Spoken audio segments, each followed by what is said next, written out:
নমস্কার। আজ আমরা শরৎকালীন রোগে ডায়রিয়া বা উদ্রাময়ের আলোচনার কথা বলেছিলাম। তো এটা শুধুমাত্র শরৎকালীন রোগ, এটা ভাবার কোনো কারণ নেই। বিভিন্ন ঋতুতে যে ডায়রিয়া হয়, সেই ডায়রিয়াগুলিতে এই ওষুধ যেগুলো আজকের আলোচনা করছি সেগুলো সম্ভবভাবে প্রযোজ্য হবে। প্রথমত বলি একুনাইট 3x। রোগের প্রথম অবস্থায় রোগ আক্রমণের সাথে সাথে রোগের যখন বৃদ্ধি হতে থাকে তখন একুনাইট 3x ওষুধটা আপনারা বয়স ভেদে ব্যবহার করবেন। বড়দের জন্য 5 ফোঁটা হাফ কাপ জল সহ, বাচ্চাদের 1, 2, 3 ফোঁটা মাত্রায় বয়স ভেদে 8 ঘন্টা অথবা 1 ঘন্টা অন্তর প্রয়োগ করবেন। বার কয়েক দেওয়ার পরে অবস্থাটা সামলে যাবে, ওষুধ দেওয়া বন্ধ করবে।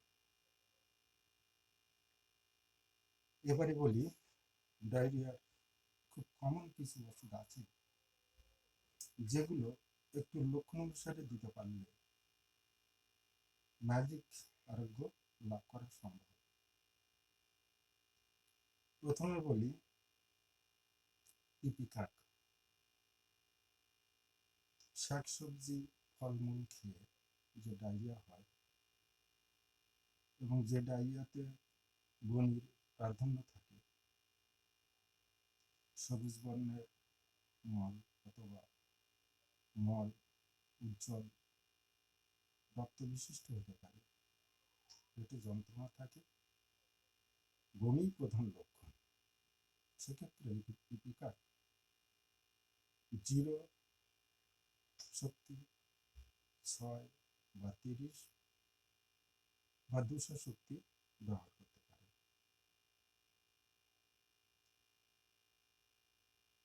প্রতিবার বমির পরে দিতে থাকবেন, দিলে বমি সহ ডায়রিয়া ভালো হবে। পারসেটিলা একটা ওষুধ, সো 0 থেকে 200 শক্তি পর্যন্ত ব্যবহার করতে পারে। ঘৃতপক্ষ, চর্বি জাতীয় খাবার, মশলা জাতীয় খাদ্য খেয়ে ডায়রিয়া হলে বা পাতলা পায়খানা হলে পারসেটিলা অমক। 0 শক্তি হলে 5 থেকে 10 ফোঁটা প্রতি ঘন্টা অন্তর দিতে থাকুন। 2-4 বার দেওয়ার পরে পায়খানা বন্ধ হয়ে যাবে।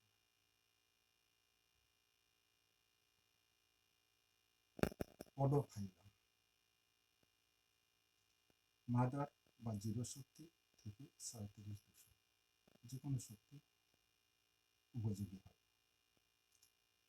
পেটে অস্বাভাবিক যন্ত্রণা, না পেটে যন্ত্রণা থাকে না, কিন্তু পেটের মধ্যে অস্বাভাবিক শব্দ হয়, তরল হলুদ গোলা জল, দুর্গন্ধ জলের মতো মলত্যাগ হয়, সেক্ষেত্রে 5 থেকে 10 ফোঁটা নিম্ন শক্তি অর্থাৎ 0 শক্তি 1-2 ঘন্টা অন্তর প্রয়োগ করুন, উপকার হবে। চায়না অপর একটি ওষুধ, একই শক্তি 0 থেকে 200, ফলমূল ইত্যাদি খাওয়ার ফলে যে ডায়রিয়া হয় সেই ডায়রিয়ায় চায়না অপার্থ। প্রচুর ভেদ হয়, প্রচুর পায়খানা হয়, কিন্তু পেট ফাঁক তার কিছুতেই কমে না। এই যে বায়ু নিঃসরণ এবং মল নিঃসরণের পরে পেটে ফাঁক থাকে, এটাই চায়না প্রয়োগের বিশেষ লক্ষণ। সেক্ষেত্রে আপনারা চায়না প্রবৃত্ত শক্তিতে প্রয়োগ করলে কয়েক ঘন্টার মধ্যে পায়খানা বন্ধ হয়ে যাবে। এবার বলি নাক্স। একই শক্তি অখাদ্য কুখাদ্য অতিভোজন গুরুভোজন মদ্যপান অত্যাধিক নেশা করার পরে যে উদ্রাময় হয় তাকে নাক্স অপরাধ। পুনঃ পুনঃ পায়খানা যাওয়া, বমি করার আপ্রাণ চেষ্টা, বমি করলেই যেন সুস্থ হয়ে যাবে এমন অনুভূতি থাকলে নাক্স উপকারী হয়। কলসিত, অন্য আর এক ওষুধ কলসিত।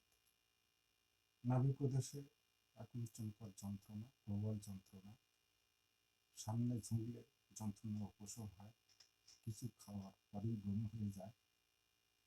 এই বমি হওয়া, পেট ব্যথা সহ ডায়রিয়া হলে কলসিতে উপকার হয়।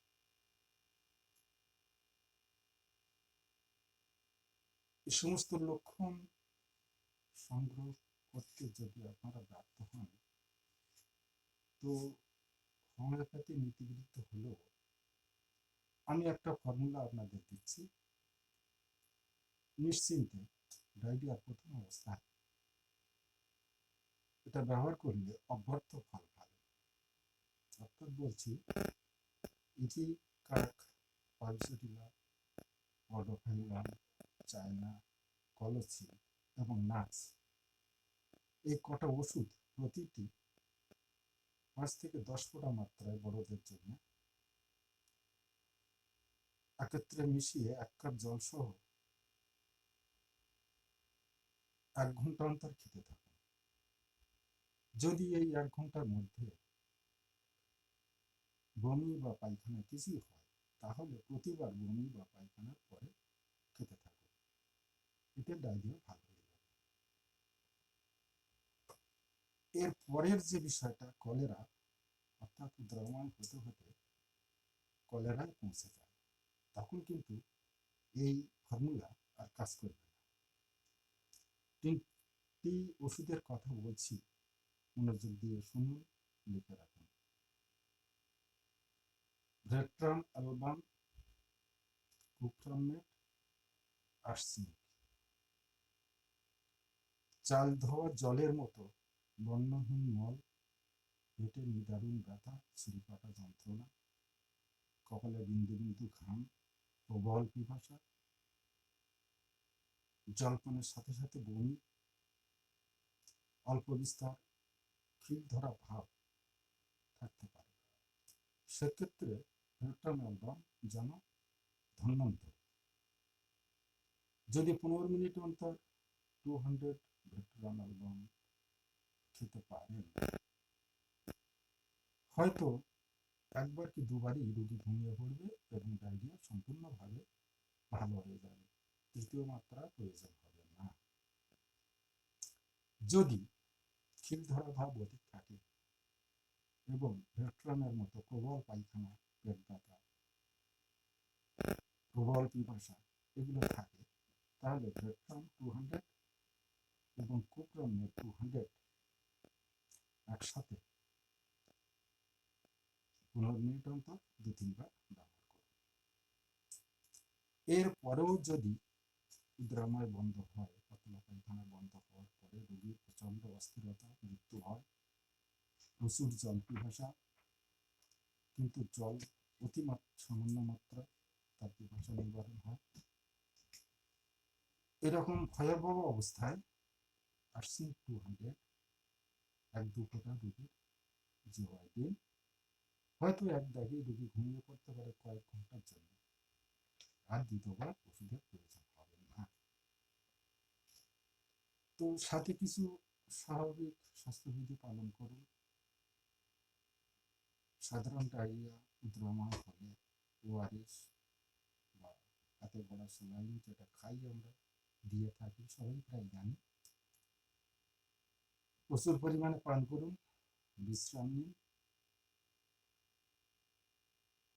উদ্রাময় ভালো হয়ে যাওয়ার পরে লঘুপত্য আহার করুন। হঠাৎ মাছ, মাংস, ডিম এগুলো খাবেন না। লঘুপত্য বলতে আমি বলতে চাইছি চিড়া সেদ্ধ অথবা মুড়ি সেদ্ধ খাবার খান। নমস্কার, আজ এই পর্যন্ত।